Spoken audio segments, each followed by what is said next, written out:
Creating the people in Times Square required really good reference material. Why? Because it's important to get those features just right to make them look like who they are. In fact, everything requires good reference material. Whether it's a car or just a piece of litter on the street, you want something that you can follow, something that you can use for reference so you can recreate that scene as accurately as possible. One of my favorite artists, an artist named Maxfield Parrish, painted all these fantastic landscapes. There was one in particular I always loved, which was a watermill. I later found out in a book that the watermill didn't exist. He had created the trees from trees on his land, but the watermill, he actually constructed a little tiny model out of cardboard, which he then lit to see how the shadows fall and so on and so forth, so he can recreate this little mill out of this little model that he had created. I have created many models for myself and had people pose for a lot of things that I needed to do, just so that I can get things accurate. Because if you take a guess at what something's going to look like, you could be wrong. So it's good to have some reference so you can get what really happens in real life so you can recreate it properly.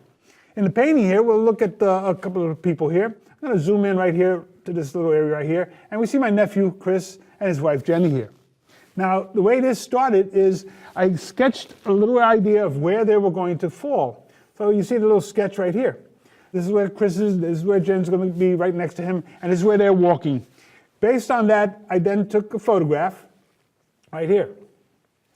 Now, if you have the luxury of having a photo studio, you can set something up with the proper lighting and have it perfect. I didn't have that luxury, so this was shot in my living room during some kind of a dinner we had. I think it was at Easter or something. So got everybody together, I was able to get these shots. So the lighting isn't perfect.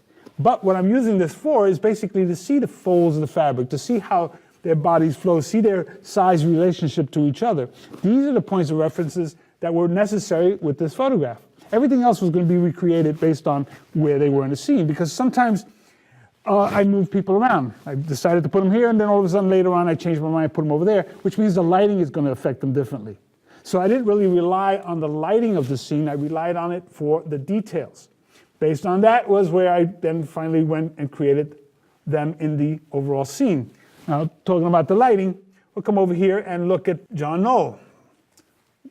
And there's his brother Tom, the two guys who originally wrote Photoshop. Now, John and Tom are standing in front of this giant Jumbotron, and they're being lit by that Jumbotron with this reddish glow. Now, when I shot the reference material for John, which you see right here, he was in the office with fluorescent lights, and I had very little control over the lighting, but this gave me an idea of how the hair flowed and so on, and the basic features of the skin.